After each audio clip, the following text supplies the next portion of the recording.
हा सोहळा आपल्या मठामध्ये आयोजित होतोय। स्वामी समर्थ महाराजांनी ज्यावेळेस अक्कलकोटला समाधी घेतली, समाधी घेण्याच्या आधी अक्कलकोटला काय घटना घडल्या, त्या कशा घडल्या, या गोष्टींचं नाट्य रूपांतर आपल्या मठामध्ये होणार आहे।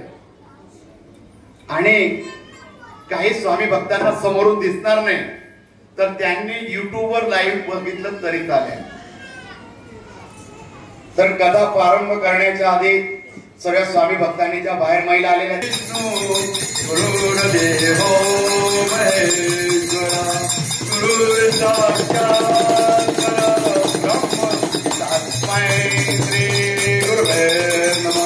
ओम श्री अनंत कोटी ब्रह्मांड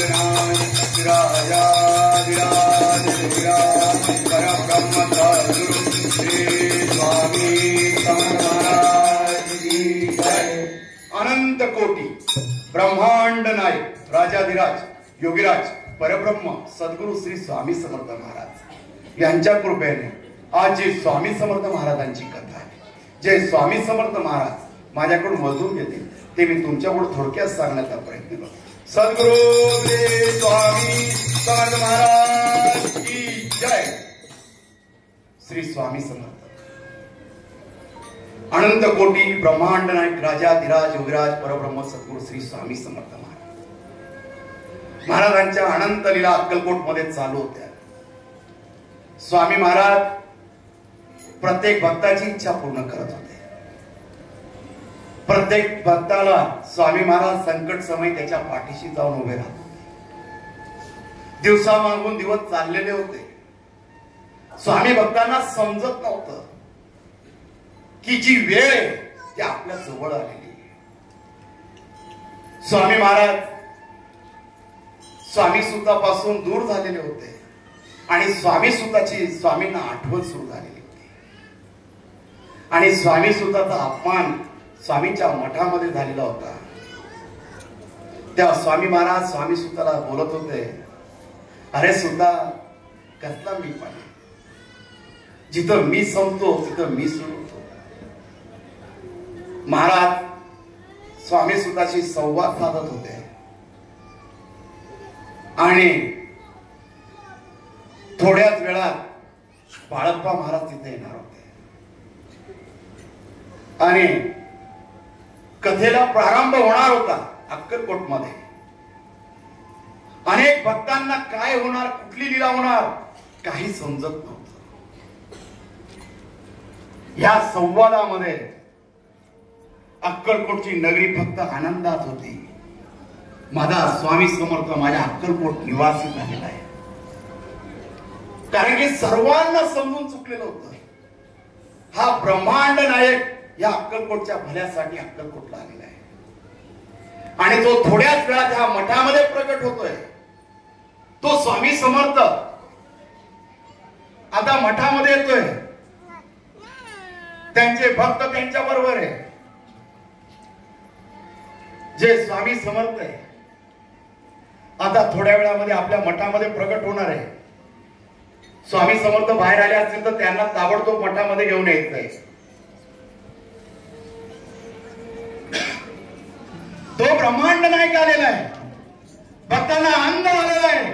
सर्वांनी टाळ्या मृदंगामध्ये स्वामींचा जय जयकार केलेला आहे। श्री स्वामी समर्थ जय जय स्वामी समर्थ, सद्गुरु स्वामी समर्थ जय जय स्वामी समर्थ, महाराज श्री स्वामी समर्थ जय जय स्वामी समर्थ, सद्गुरु स्वामी समर्थ जय जय स्वामी समर्थ, महाराज श्री स्वामी समर्थ जय जय स्वामी समर्थ, सद्गुरु स्वामी समर्थ जय जय स्वामी समर्थ, महाराज श्री स्वामी समर्थ जय जय स्वामी समर्थ, सद्गुरु स्वामी समर्थ जय जय स्वामी समर्थ, महाराज श्री स्वामी समर्थ जय जय स्वामी समर्थ।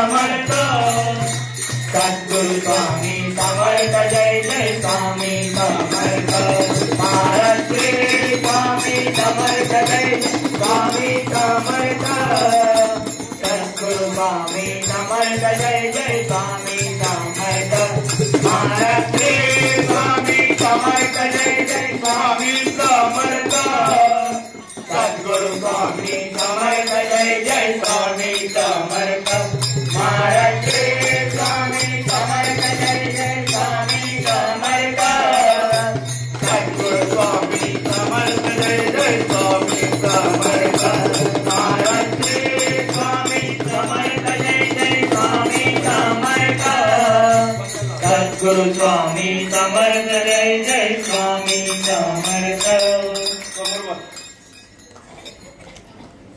स्वामी सुत स्वामी समर्थांसमोर बसलेले होते. स्वामी सुतांच्या डोळ्यामध्ये अश्रू निर्माण झालेले होते. हा ब्रह्मांड नायक माझ्याशी बोलतोय, मी चुकलेलोय, माझा ह्या मठामध्ये अपमान झालेला आहे. आणि अपमानाची तर ह्या स्वामी सुताला लागलेली होती. स्वामींपुढे हात जोडलेले या स्वामी सुताने. स्वामी महाराज त्याच्याकडे बोलताय, मी त्याचं सुंदर हास्य करताय. अरे सुद्धा कसली लाभ करतोस? अरे मी तुला माझा मुलगा मानलेला आहे, मी कायम तुझ्या सोबत आहे, कसली काळजी करू नकोस.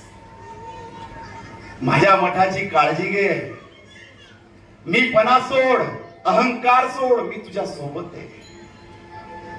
स्वामी सूत अपमानाने दुखावलेला होता, हात जोडून स्वामींना सांगतोय, महाराज तुमच्या चरणाशी लीन झालो, मी काय तेच समजलो, स्वामी मध्ये विलीन झालो स्वामी महाराज. आणि स्वामींच्या चरणावर हा स्वामी सूत आपलं मस्तक ठेवतो. स्वामी सूत स्वामींसमोर उभा राहिलेला आहे, हात जोडून. स्वामी सूत स्वामींसमोर उभा राहिलेला आहे आणि आपले डोळे पुसतोय. कारण की स्वामींपासून हा दुरावा झालेला आहे की स्वामींपासून दूर जायचंय. मनामध्ये संकल्प केलेला आहे, आता अक्कलकोट मध्ये मी येणार नाही. डोळे पुसत पुसत हा स्वामी सूत तिथून निघून गेले. आपले पावलं टाकत टाकत हा स्वामी सूत निघून गेला. महाराज बसलेले होते. बाळप्पा महाराज समोर गेले. महाराजांना म्हणता, महाराज चेहरा उदास करून बसलात स्वामी, 2 दात खाऊन घ्या स्वामी, विनंती करतो स्वामी. स्वामी एक शब्द बोलत नाही. बाळप्पा महाराजांकडे बघायला सुद्धा स्वामी तयार नाहीये. सुंदराबाईकडे बाळप्पा महाराज पाहत आहे. सुंदराबाई, स्वामी तुमचं ऐकता हो, तुम्ही विनंती करा. सुंदराबाई स्वामींजवळ येते, खावा की स्वामी, काय झालं, गेला तुमचा सूत, आम्ही आहो की, विनंती करते स्वामींना. सुंदराबाई अधिकाराने स्वामींना सांगत होती, कारण की तिचं पुण्य, तिचं कर्म मागच्या जन्मातलं असं होतं की ती स्वामींवर अधिकार गाजवत होती. स्वामींना विनंती करते, घ्या ना स्वामी, काय तुम्ही लावलं. महाराज म्हणता, सुंदर आहे पाय पाहते माझ्याकडे. सुंदराबाई बाजूला गेली. त्या दिवशी रात्री स्वामी महाराज एक घास सुद्धा खात नव्हते. महाराजांनी ठरवून ठेवलेलं होतं काय, महाराजांच्या मनामध्ये विचार काय चाललेला होता हे कोणाला ठाऊक नव्हतं. बाळप्पा महाराज रात्रीच्या वेळेपर्यंत स्वामींसमोर उभे होते. महाराजांनी त्यांच्या खांद्याला हात लावला, बाळप्पा बस, बाळ्या फार सेवा केली. बाळप्पा महाराज खाली बसले, आपल्या दोन्ही गुडघ्या महाराजांकडे हात जोडून. दुसरा दिवस उजाडलेला होता. सूर्याची अशी सुंदर कवळी किरणे हा अक्कलकोट नगरीवर पडलेली होती. पण ज्या किरणांमध्ये शक्ती होती ती शक्ती आज जाणवत नव्हती अक्कलकोट मध्ये. कारण की लीला काय घडणार, घटना काय घडणार हे कोणालाच माहित नव्हतं. आणि महाराज मोराजीकडे जायचं म्हणून ठरवलेलं होतं. कारण की मोराजीकडे का जायचं हे महाराजांना माहित होतं. कारण की महाराजांना जेव्हा समाधी घ्यायची होती, आपल्या भक्तांना सदैव त्यांचं चांगलं करून जायचं होतं, म्हणून महाराज मोराजीकडे निघाले होते. मोराजी आणि त्यांची पत्नी घरामध्ये बसलेली होती. दोघांचा संवाद चाललेला होता. आणि महाराज घरामध्ये गेल्यावर मोराजींना खूप आनंद झाला. ब्रह्मांड नायक माझ्या घरी आलेला आहे. आनंदाचे क्षारे अंगामध्ये आलेले होते. सळसळती वीज अंगामधून गेली. अंगाला काटे आले. ब्रह्मांड नायक माझ्या समोर उभा आहे. स्वामी महाराज घरात आले. अरे मोर्या, तुझ्या घरी आलो. अरे भूक लागली, काही खाऊ घालतोस का नाही? महाराज बोलत होते. मोराजी, हो स्वामी, तुमची सेवा करतो. तमानात पाणी आणलं, लोटावर पाणी आणलं. स्वामींचे पाय धुतले, चरण अभिषेक केला. स्वामींना बसायला आसन दिलं या मोराजींनी. महाराज बसले. महाराज जेवण मागत होते आणि मोराजींची पत्नी घरामध्ये पोट दुखत होतं म्हणून झोपलेली होती. मोराजी घरामध्ये गेले. अगं उठ, स्वामी आले. काय? स्वामी आले? आलेच. मोराजी पुढे आले. मोराजींची पत्नी, तिचं पोट एवढं दुखत होतं, एवढ्या यातना होत होत्या. तो ब्रह्मांड नायक आपल्या दाराशी आले.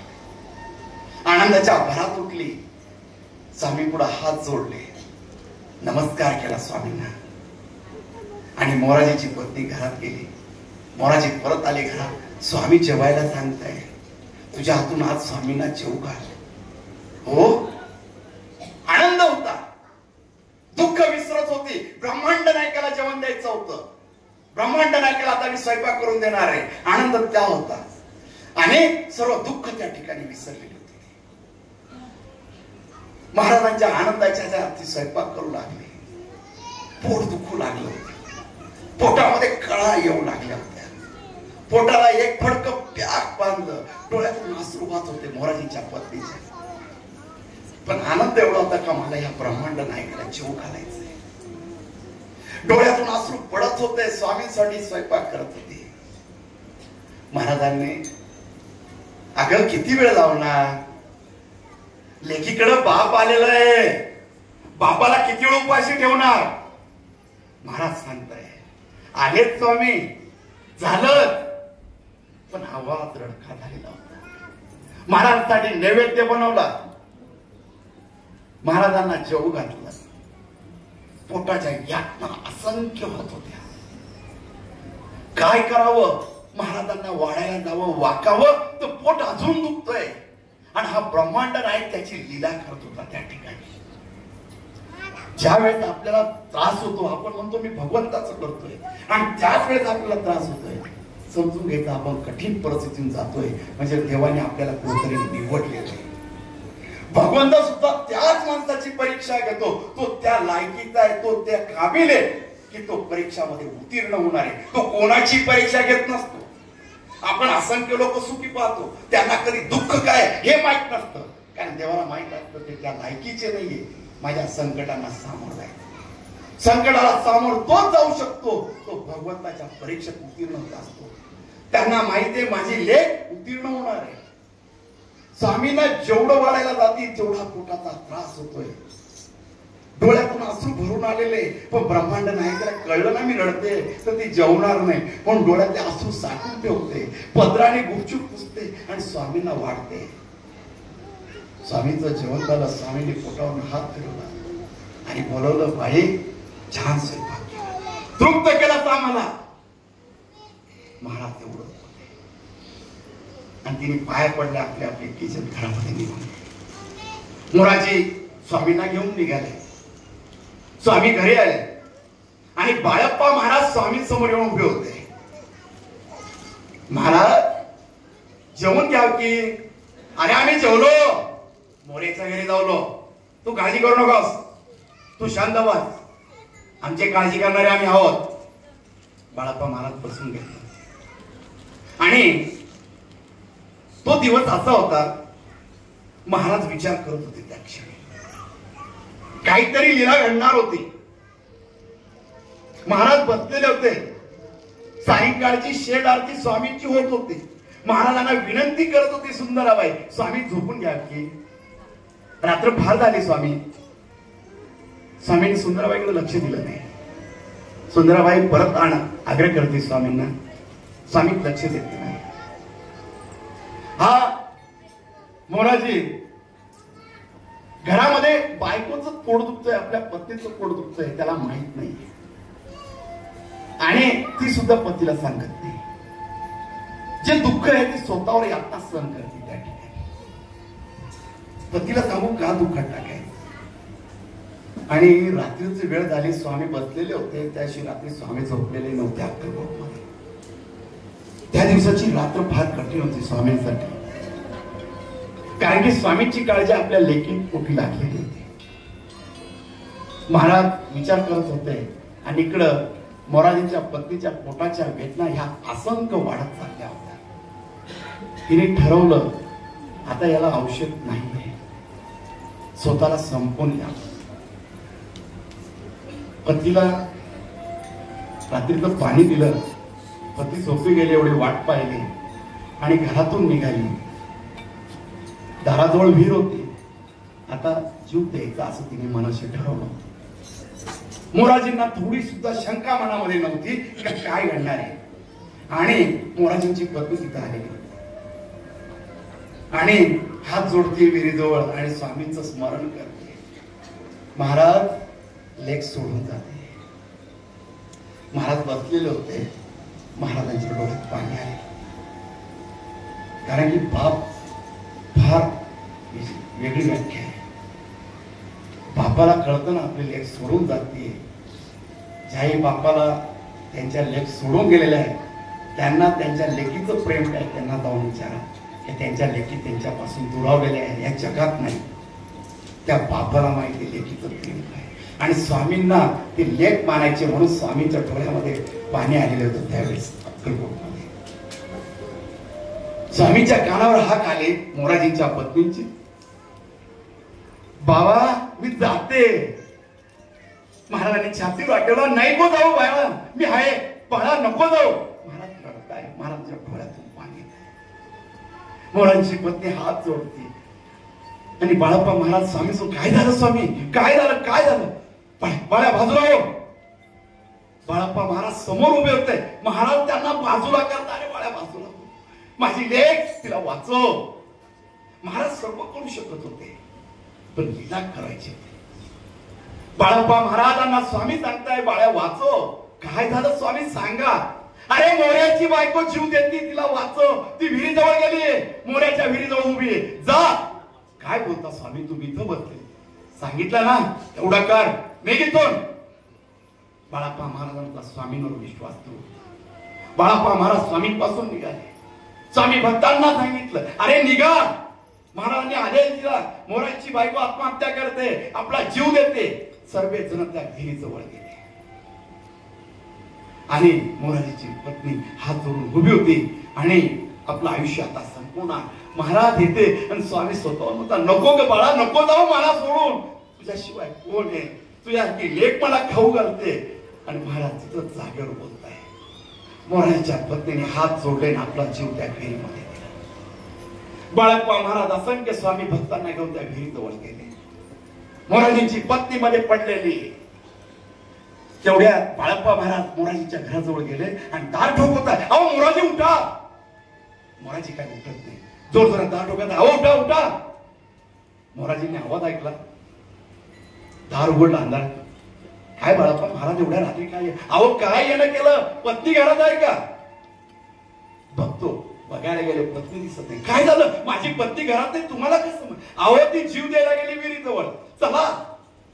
मोराजीच्या अंगामध्ये आता जीवच राहिला नाही, कारण की स्वतःची पत्नी सोडून गेली हे कळलं. आत्महत्या करते. पत्नीचं प्रेम त्यावेळेस प्रत्येक पतीला आठवतं. आयुष्यामध्ये तुम्ही काय केलं आणि काय नाही केलं हे शेवटचे क्षण जेव्हा कोणी सोडून जातं ना त्यावेळेस जास्त आठवतात. आणि तिथं मोराजींची पत्नी, पत्नीला किती जीव लावलेला आहे, पत्नीने आपल्यासाठी काय केलेलं आहे ते त्यांना आठवत होत. कारण की काल आपला हा विषय झाला की पती पत्नीचं नातंच फार वेगळं आहे. दोघ जण संकटाच्या वेळेस एकजुटीने उभे राहणारे कोणी असेल ते पती पत्नी. कारण की आयुष्यामध्ये लग्न होईपर्यंत आई बापांचा सहवास लागतो. लहानपासून मुलं मोठी होईपर्यंत, मुलांचं लग्न होईपर्यंत मुलांचा सहवास लागतो. आईबाप सोडून गेल्यानंतर, मुलांचे लग्न झाल्यानंतर ते बाजूला जातात, आईबाप बाजूला जातात. शेवटला जे उरतात ते फक्त पती पत्नी असतात. म्हातारपणी जे स्वतः एकमेकाला आधार देऊ शकतात ते पती पत्नी असतात. आपण जवानीमध्ये आपल्या पत्नीला काही बोलतो, तिचा तिरस्कार करतो, पण शेवटच्या क्षणी जी कामात येते ती पत्नी आहे, ती दुसरं कोणीच नाही. आयुष्यात तुम्हाला सर्व सोडून जातील. तुमचे मुलं तुमच्या जवळ राहणार नाही, तुमचे मित्र तुमच्या जवळ राहणार नाही, कोणी राहणार नाही. शेवटच्या क्षणी जी तुमची सेवा करणारी असेल ती तुमची पत्नी असेल. कारण की आयुष्यामध्ये एक बघा, मुलामध्ये आणि मुलीमध्ये एक अंतर ठेवलं जातं 3 ते 4 वर्षाचं. नवरदेव 4 ते 5 वर्षांनी मोठा असतो, नवरी 4 ते 5 वर्षांनी लहान असते. कधी बी अंतर बघितल्या जातं. मुलगी मोठी असली आणि नवरदेवचं वय कमी असलं तर ते लग्न कधी ग्राह्य धरल्या जात नाही, ते जमत नसतं. का? हा माणूस असतो ना, हा फक्त काम करायला बाहेर जाण्यामध्ये कडक असतो, पण त्याच्यामध्ये संकट झेलण्याचा आत्मविश्वास कधीच नसतो, त्या पत्नीमध्ये असतो. म्हातारपण येतं ना, जेव्हा सगळे संकट समोर येतात ना, मुलांचं दुःख, सर्वांचं दुःख, ते सण हा बाप कधीच करू शकत नाही. ती पत्नी त्याच्या सोबत असते, ती आई सोबत असते. कारण म्हातारपणी मुलं काय बोलल्या, सुना काय बोलल्या हे त्या म्हाताऱ्याला सण होत नाही, पण त्या म्हातारीला घरात सण होत असतात. का? ती टाळत असते. म्हणून त्या आयुष्यात एक विचार करते कधी बी की माझ्या आधी माझा नवरा गेला तर चालेल, पण मी त्यांच्या आधी नको जायला. का तिला माहित असतं मी जर आधी गेली तर यांचे काय हाल होणार आहे. सून काय बोलली तर यांना सण होणार नाही, यांना जेवण कोण देणार, हा पत्नीचा विचार असतो. आणि जो म्हातारा असतो ना, ज्यांची पत्नी वारलेली असते ते घरामध्ये कधीच सुखी नसतात. त्यांची जर पत्नी गेलेली असते त्या आयुष्यामध्ये फार दुःखी असतात. त्या आयुष्यामध्ये ना एकच विचार करतात, माझा आता कोणीच नाही, जग सोडून जाईल. त्या आयुष्यामध्ये हा विचार करतात. म्हणून खूप ठिकाणी अशा घटना घडतात का पत्नी गेल्यानंतर काही दिवसातच त्यांचा पती जातो. त्याच्यात हिंमत ही कमी व्हायला पत्नीशिवाय. म्हणून हे त्यांचं प्रेम वेगळं आहे, त्यांची व्याख्या पती पत्नीची फार वेगळी त्या ठिकाणी. पत्नी म्हणजे काय ह्या विषयावर बोलायचं म्हणजे सांगणं गरजेचं आहे. कारण की पत्नी दिवसभर घरामध्ये असते, ती कोणाशी बोलायला जात नाही.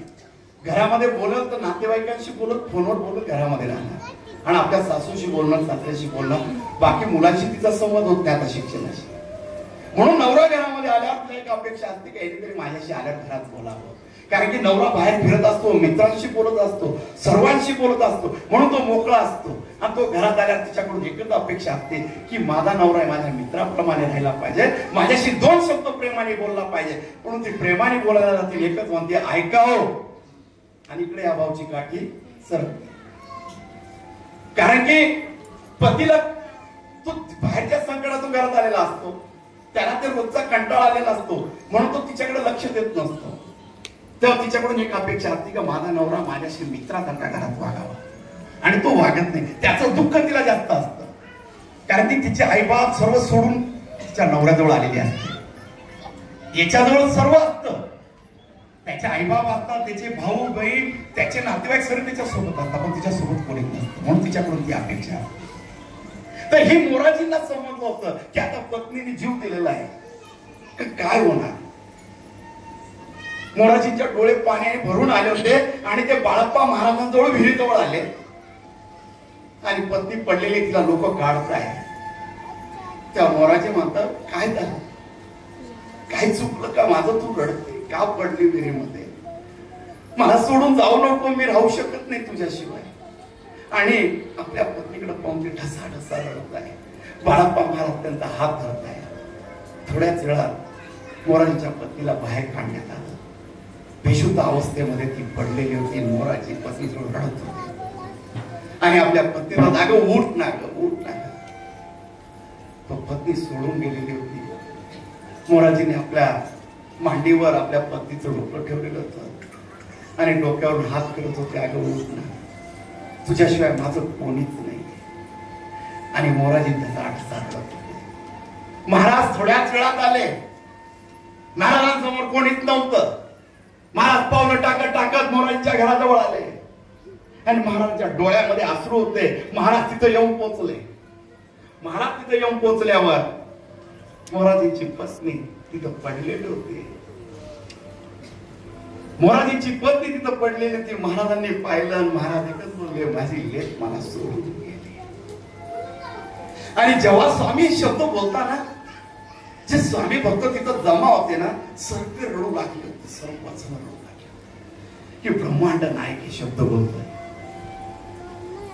मोराजी स्वामींकडे दयाची भेट मागताय, महाराज वाचवा माझ्या पत्नीला. महाराजांना विनंती करताय मोराजीला. महाराज खाली मांडीवर बसले आणि लेकीच्या डोक्यावरून हात फिरवत आहे.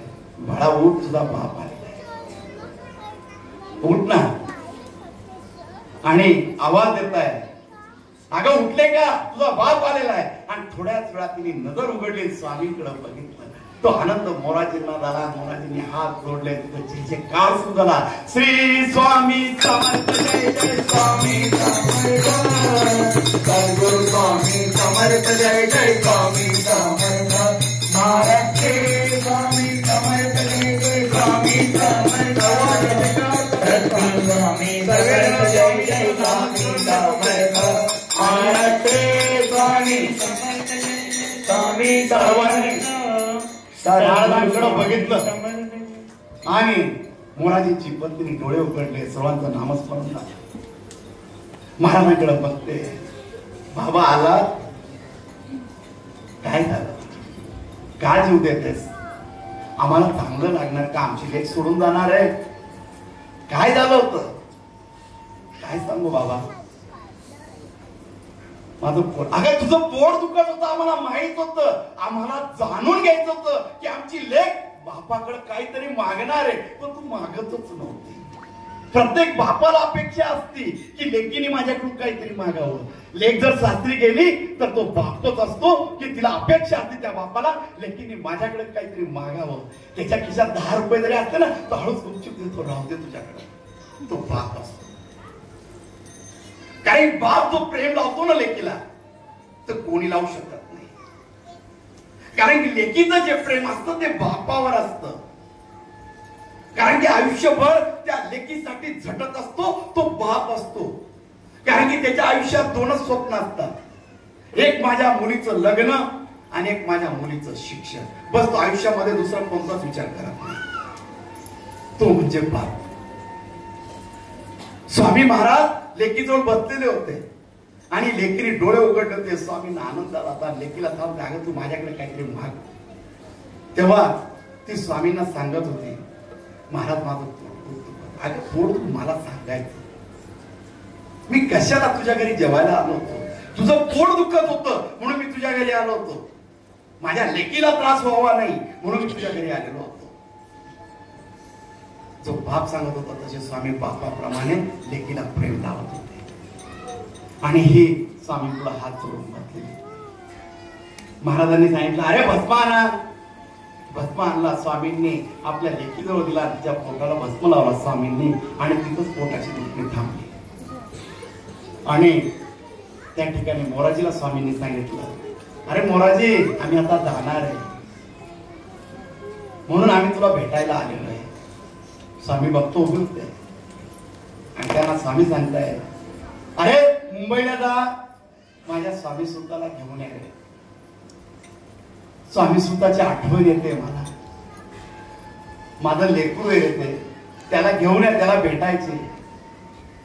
निर्वाणीची वेळ आलेली. स्वामी सुताने त्याच्या जागेवर बसायचंय.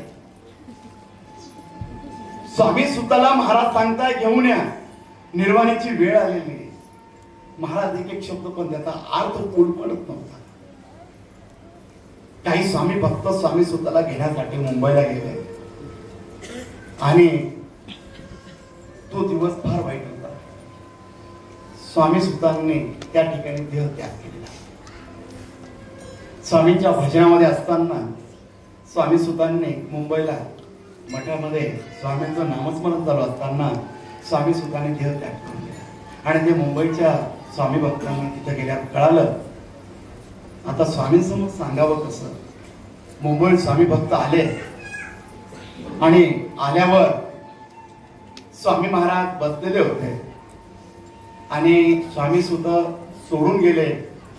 ही घटना स्वामी पुढे सांगावी कशी हे प्रत्येक भक्ताला हिंमत होत नव्हती. दोन स्वामी भक्त स्वामी समोर गेले, मानाखाली घातल्या, स्वामी बसलेले होते. हिंमत होत नव्हती. त्यांनी बाळप्पा महाराजांना जवळ बोलवलं आणि बाळप्पा महाराजांच्या कानामध्ये सांगितलं असं असं झालं. आणि बाळप्पा महाराज स्वामींजवळ गेले आणि स्वामींजवळ हात जोडून सांगू लागले, स्वामी महाराज, स्वामी सूत आपल्याला सोडून गेले. अरे स्वामी, सूत माझा लेकरू मला सोडून गेला. सुद्धा बस स्वामी काही बोलू गेला. बाळप्पा महाराज स्वामींना हात धरत होते. महाराज काळजी करू नका. अरे आमचा सूत गेला, आता जावं, आम्ही जावं. पण बाळप्पा महाराजांचा येता अर्थ काहीच कळत नाही. त्याशी स्वामी महाराजांनी जेवण केलेलं नव्हतं आणि त्या रात्री महाराजांना लघुशंका लागली. बाळप्पा महाराजांना उठवलं. बाळप्पा महाराज स्वामींना लघुशंकेसाठी घेऊन गेले. महाराजांची लघुशंका झाली आणि महाराज बसलेले होते. बाळप्पा जवळ होते. बाळप्पा महाराज, बाळ्या आता जातो, वेळ जवळ आली, आता जावं, मनुष्य अवतारातून जावं मला आता वाटतंय. स्वामी असं काय बोलताय. मानव अवतारात आम्ही रूप घेतला, अवतार घेतला, आता अवतार समाप्ती करावी अशी आमची इच्छा आहे. आम्ही जातो. महाराज असं नका बोलू. महाराज तुम्ही सोडून गेले रे अक्कलकोट मध्ये, आम्ही कोणासाठी राहावं स्वामी. तुम्ही तर अक्कलकोट मध्ये नाही हे ऐकायची सुद्धा आता इच्छा होत नाही स्वामी.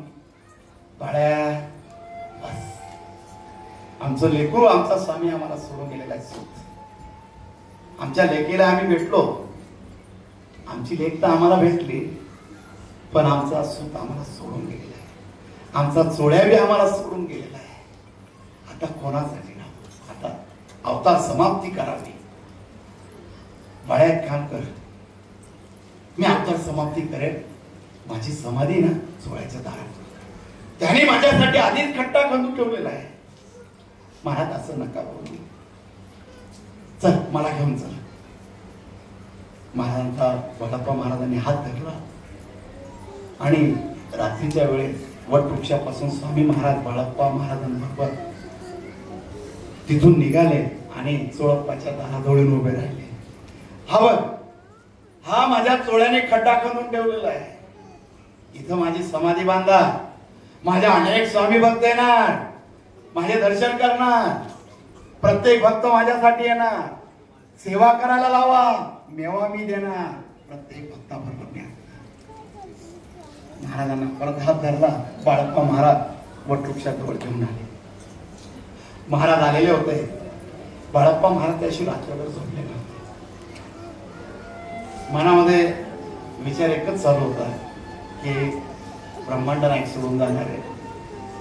आता पुढचे दिवस कसे जाणार.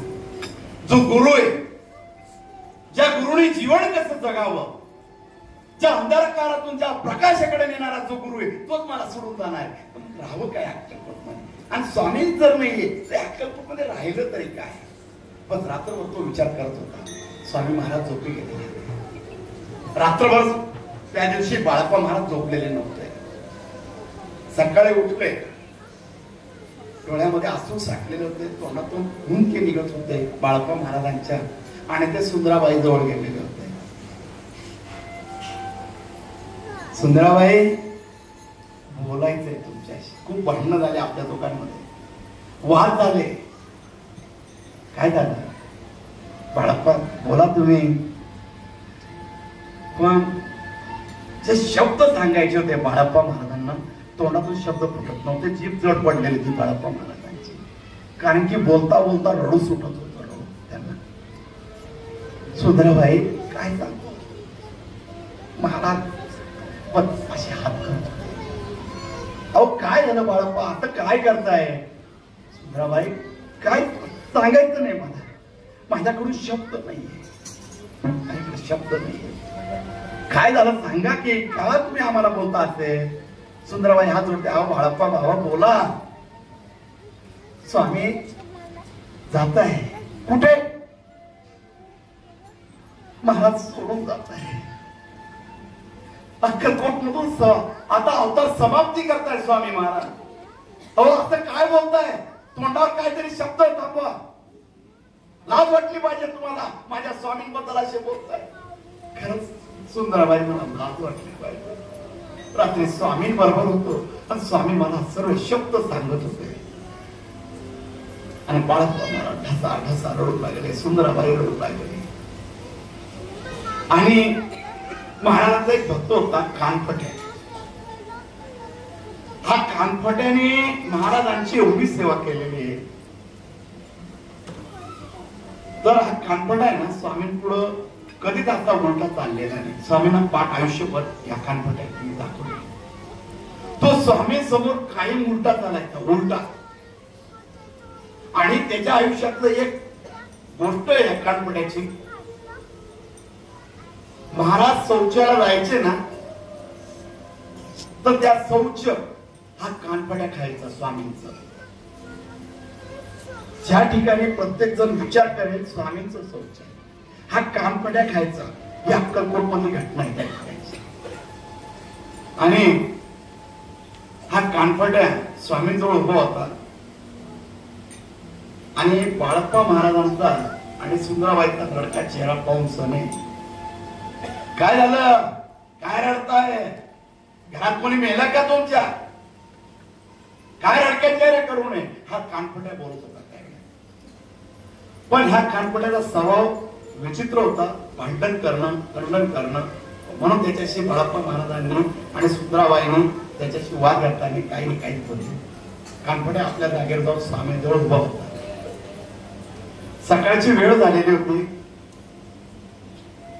निर्वाणीचा वेळ जवळ आलेला होता. महाराजांचा चेहरा उतरत चाललेला होता. सुंदराबाई स्वामींजवळ आली. महाराज जेवण करून गेले आणि महाराजांनी अन्न त्याग केलेला होता. महाराज जेवत नव्हते. सकाळपासून स्वामी भक्तांना ही गोष्ट कळू लागलेली होती. अखंड स्वामी भक्त असंख्य अक्कलकोट मधून स्वामीच्या दरबारी गोळा झालेले होते. भरपूर स्वामी भक्तांची गर्दी झालेली होती आणि सर्व स्वामींजवळ बसलेले होते.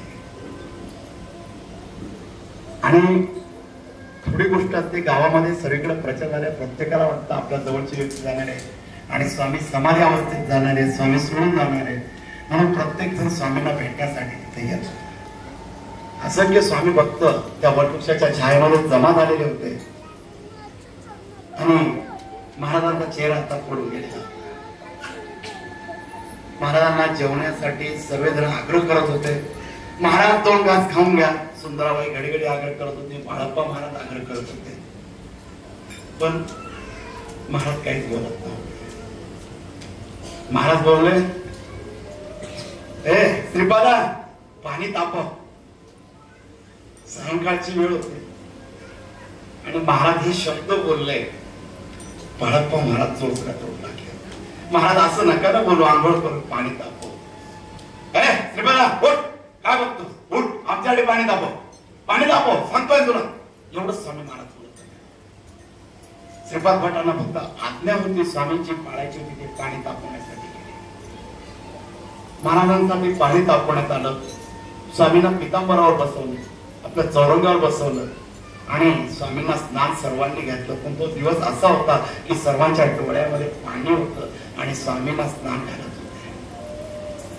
कारण बाळप्पा महाराजांच्या डोक्यामध्ये उडवायचे होता की हा स्पर्श आता माझा शेवटचा आहे स्वामींना, की स्वामी मला सोडून जाणार आहे. हा स्पर्श आता परत यांना होणार नाही. म्हणून डोळ्यातून पाणी होतं आणि हात थरथरले कापलेले स्वामींना लागत होते. सुंदराबाई रडत होती, माझा स्पर्श स्वामींना होणार आहे, आता हा स्पर्श परत होणार नाही. सुंदराबाई त्या ठिकाणी रडत होती आणि स्वामींवर कृष्णाचे भट तिथे येऊन उभे होते. ते स्वामींना आंघोळ घालत होते. प्रत्येक जणाला वाटत होता हा ब्रह्मांड नाही, आता स्पर्श होणार नाही, तो सोडून जाणार. आता प्रत्येक जण हात लावत होता, प्रत्येक येतो सेवा घेत होता. स्वामी महाराज फक्त आपला एक हात मांडीवर ठेवून आणि एक हात मागे ठेवून भक्तांकडे बघत होते. आता स्वामी महाराजांची नजर पडत होती आणि स्वामी भक्तांच्या डोळ्यामध्ये पाणी येत होतं. प्रत्येकाचे डोळे आता ओले चिंब झालेले होते की ब्रह्मांड नायक सोडून जाणार आहे. सर्वांनी महाराजांना उचललं आणि वटवृक्षाच्या छायेमध्ये त्यांच्या आस्थावर आणून बसवलं. महाराज बसलेले, महाराजांना टोपी परिधान केलेली होती. स्वामींना सुंदर असा शृंगार केलेला होता. त्या ठिकाणी तर सर्वांना दुःख एका गोष्टीचं होतं की हा स्वामी आमचा ब्रह्मांड नाही. तासा तासा दोन घास सुद्धा खात नाही, उपाशी पोटी अक्कलकोट मधून जातोय. प्रत्येक जण रडत होते. बाळप्पा महाराज समोर गेले. महाराज गेल्या सेवा काय करावी? महाराज बाळप्पा महाराजाला सेवा सांगताय, आम्ही गेल्यावर काय सेवा करायची? बाळप्पाने वडाची मुळं सुंदर आहे आमचा नातू पुढे, सुंदराबाईचा नातू तिथं होता. स्वामींनी त्याला पादुका दिल्या. आमच्या पादुकांचा सांभाळ कर, आम्ही तुझ्या सोबत आहे, काळजी करू नकोस. महाराजांचे हे शब्द जवळ होते. प्रत्येक स्वामी भक्त समोर येत होता. प्रत्येकाला स्वामी महाराज एक एक सेवा सांगत होते. त्या ठिकाणी ही सेवा कर. प्रत्येक जण ती सेवा स्वामींकडून समजून घेत होता. महाराजांनी शेवटचे शब्द सुद्धा सांगितले, जो आमच्या अनन्य भावे सेवा करे त्याचा योगक्षेम आम्ही चालू, त्या भक्ताच्या पाठीशी आम्ही उभे राहू. या अक्कलकोट नगरीमध्ये आम्ही ज्याला बोलू तोच अक्कलकोट मध्ये येणार. आमच्या इच्छेशिवाय या अक्कलकोट मध्ये कोणी येणार नाही. आमची इच्छा असेल तोच भक्त या अक्कलकोट मध्ये पोहोचणार. एखाद्याकडे किती पैसा असो पण त्याला जर येऊ द्यायचं नसतं तर आम्ही या अक्कलकोट मध्ये येऊ द्या. पण आमचा स्वामी भक्त किती गरीब असो, त्याच्याकडे काहीच नसू दे, पण आमची इच्छा असली तर तो अक्कलकोट मध्ये आम्हाला भेटायला येणार आणि त्या भक्ताबरोबर आम्ही राहणार आणि त्याला आशीर्वाद देणार. घेऊ नको, मी तुझ्या पाठीशी आशीर्वाद माझ्या भक्तांच्या पाठीशी राहणार. प्रत्येक भक्तासोबत मी सोबत असतात. जोही भक्त माझं नामस्मरण करेल मी त्याच्या जवळ असणार. मी सूक्ष्म रूपाने प्रत्येक भक्तासोबत आहे. फक्त माझ्या अनन्य भावी सेवा करा. मी अक्कलकोट मधून कुठेही जाणार नाही. मी अक्कलकोट नगरीतच असणार. माझा स्वामी भक्त कुठे बी असू द्या त्याच्याजवळ मी जाणार. हे स्वामींचे वाक्य अक्कलकोट मध्ये शेवटचे वाक्य निघत होते. सर्व स्वामी भक्त स्वामींकडे हात जोडून होते आणि स्वामींचा आवाज आता खोलवर चाललेला होता. आता जावं, आम्ही येणार. समुद्राला आग लागणार, डोंगर बोलू लागतील, तेव्हा आम्ही येणार. आमच्या भक्तांसाठी कल्याण करणार. प्रत्येक भक्ताच्या कल्याणासाठी आम्ही येणार. सुंदराबाई पटकन पळत गेली घराजवळ आणि स्वामींसाठी दूध घेऊन आली. वाटीमध्ये आपल्या खोलीजवळ गेले आणि स्वामींसाठी दूध घेऊन आले. क्षण कसा असतो बघा. आयुष्यामध्ये प्रत्येकासाठी शिधा सामोरी देवाने बांधून दिलेली, ती संपली का त्याला धावं लागतं. आपण म्हणतो ना एखादा म्हातारा असला का जात नाही, का जात नाही. आपण शेवटचे 2 गुण देतो, पाणी, एखाद्याची भेट, ते दिलं त्याला शिधा संपला, तो जीव सोडतो. आणि ह्या सुंदराबाईची काय बुद्धी चालली त्यावेळेस. ही पळत गेली स्वामींसाठी दूध घेऊन आली. आता त्या ठिकाणी घटना अशी होते, स्वामींनी ते दूध घ्यायचं आणि स्वामींचा शिधा संपायचा. हे सुंदराबाईला माहित नव्हतं, कारण तिच्यामध्ये भाव निर्माण होता. स्वामी सकाळचे जेवले नाही, स्वामींच्या पोटामध्ये घास नाही. फक्त बिचारे दुधाचा लोटा घेऊन आले आणि स्वामींना विनंती करते, स्वामी 2 घास खाऊन घ्या की स्वामी, दूध तरी प्या ना स्वामी माझ्या हातून. स्वामीने डोळे हलवले आणि डोळे टाकत होते स्वामी माझे. सुंदराबाईने दुधाचा चमचा भरला आणि स्वामींच्या मुखाजवळ दिला. स्वामींनी सुंदराबाईच्या हातचं ते दूध घेत होते स्वामी महाराज चमच्याने. महाराजांनी मुख उघडलं आणि सुंदराबाईने ते दूध स्वामीला प्राशन करायला स्वामींनी डोळे मिटायला सुरुवात केली. सुंदराबाईंनी दूध स्वामींच्या मुखामध्ये दिले. स्वामींनी दूध घेतलं. सुंदराबाईंनी चमचा काढला आणि ब्रह्मांड नायकांनी अवतार समाप्ती केला. टाकली. महाराज सर्वांना टाळ्या वाजवायची गोष्ट नाही, कारण ब्रह्मांड नायक या ठिकाणी सोडून गेलेला आहे. महाराजांनी डोळे बंद केले आणि मान टाकली आणि त्या ठिकाणी हडप्पा महाराज चरणी आले. स्वामी आणि ढसा ढसा रडू लागले. सॉरी स्वामी भक्त रडू लागले. निर्वाणीचा क्षण त्या ठिकाणी महाराजांचा आलेला होता. शब्द असे की बोलल्या जाते नाहीये. ब्रह्मांड नायक अक्कलकोट नगरीमधून सर्वांना सोडून गेलेला आहे. सर्वजण महाराजांच्या चरणाशी बसलेले. प्रत्येक जण ब्रह्मांड नायक सोडून गेलेला आहे. प्रत्येकाला त्या ठिकाणी डोळ्यामध्ये अश्रू आले. महाराज शब्द फुटत नाहीये. हा ब्रह्मांड नायक आपल्यापासून दुरावलेला आहे. रोज भक्तांना दर्शन देणारा स्वामी स्वामी आज आपल्या जवळ नाही. सकाळच्या वेळेत कुठल्यावर कोणाला बघायचं. हडप्पा महाराज विचार करताय. सुंदराबाई स्वामींच्या चरणी लोळते. महाराज सर्वजण असंख्य रडताय. कोण देईल आता आम्हा सहारा. स्वामी आमचा गेला. प्रत्येक जण स्वामींच्या चरणी रडतोय. महाराजांनी मान टाकलेले, डोळे मिटलेले. प्रत्येक स्वामी भक्त रडतोय. प्रत्येकाच्या डोळ्यामध्ये या अक्कलकोट नगरीमध्ये फक्त पाणी. प्रत्येक जणाला स्वामींचा विचार पडलेला आहे की आता आमच्यासाठी जो आसरा देणार आहे तोच नाही अक्कलकोट मध्ये राहावं कोणासाठी. प्रत्येक जण प्रत्येकाचे डोळे भरून आलेले. प्रत्येकाचे अश्रू थांबत नाहीये. चोळप्पा महाराजा पत्नींना ही गोष्ट समजली. बिचारीचा पती वाढलेला आहे. चोळप्पा महाराज सोडून गेले. आता स्वामी बी सोडून गेलेले. ती बिचारी घराजवळ एकटीच रडत बसलेली. सर्वजण स्वामींसाठी रडताय. त्या ठिकाणी अक्कलकोटला आता आसरा राहिलेला नाहीये. जो आधार देणार आहे तो आधार स्तंभ अक्कलकोट मध्ये नाहीये. आता सर्व भक्तांचे डोळे आता ओले चिंब झालेले. काही स्वामी भक्त आता स्वामींसाठी पालखीची तयारी करताय. जड अंतकरणाने पालखीची तयारी करताय. महाराजांनी देह त्याग करण्याच्या आधी स्नान करून घेतलेलं होतं. आता कोणीच नाही. आपलं प्रत्येकाला वाटत होतं की संकट आल्यावर ज्या ब्रह्मांड नायकाकडे सहज आम्ही जायचो आणि त्याला सांगायचो की स्वामी ह्या संकटातून मुक्त कर. आता कोणाला सांगायचं. कोणीच नाही आपलं. म्हणून सर्वांजण रडत होते. एक दुःखाचा शोकाट त्या अक्कलकोट मध्ये पसरलेला होता.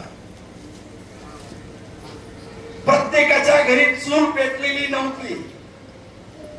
सर्व जण रडत होते. अख्खे जण रात्रभर स्वामींजवळ बसलेले होते त्या अक्कलकोट नगरीमध्ये. प्रत्येक जण रात्रभर रडत होता स्वामींजवळ. जेवण कोण लागत नव्हतं त्या अक्कलकोट मध्ये. कारण की तो ब्रह्मांड नायक सोडून गेलेला आहे. कारण की ज्याचं ज्याच्यावर प्रेम राहतं ना त्याच्या डोळ्यात आपाप असतो.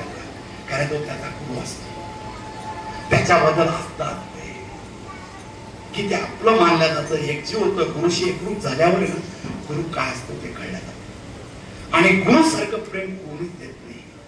जेव्हा आपल्याला आयुष्यात सर्वजण सोडून जातात आणि आपल्याजवळ कोणी असतो तो आयुष्यामध्ये आधार देणारा तो गुरु असतो. तो स्वामी समर्थ आहे आणि तोच गेलेला ह्या ठिकाणी. मग कोण आता लक्ष देणार. ह्या जगाच्या कल्याणासाठी व्हायला हा जन्म सारा. आज आकाश फाटले नाही राहिला. स्वामी आमचा गेला. स्वामी आमचा गेला. अख्खा अक्कलकोट रडत होतो त्या ठिकाणी. स्वामींच्या पालखीची तयारी करण्यात आलेली होती. सर्व स्वामी भक्तांनी स्वामींना पालखीमध्ये बसवलं. हा कान पड्या छातीवर हाताने मारत होता त्या ठिकाणी आणि उलटा चालत होता पालखी समोर आणि सारखा रडत होता. एकही भक्ताचे अश्रू थांबत नव्हते, डोळे कोरडे होऊन गेलेले होते.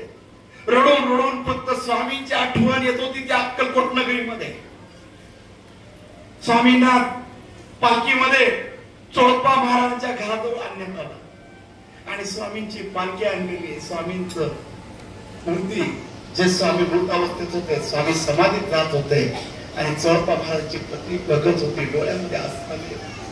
माझा नवरा सोडून गेला, जाता जाता स्वामींसाठी खड्डा खणलेला होता, आता तिथं स्वामींची समाधी होणार. बिचारी तिथून दारातून रडून स्वामींना पाहत होती. असंख्य लहान पोरं असो, म्हातारे माणसं असो, प्रत्येक जण त्या स्वामींसाठी रडत होता. त्या अक्कलकोट मध्ये स्वामींची समाधी बांधण्यात आली आणि आज सुद्धा स्वामींचा समाधी मठ अक्कलकोट मध्ये.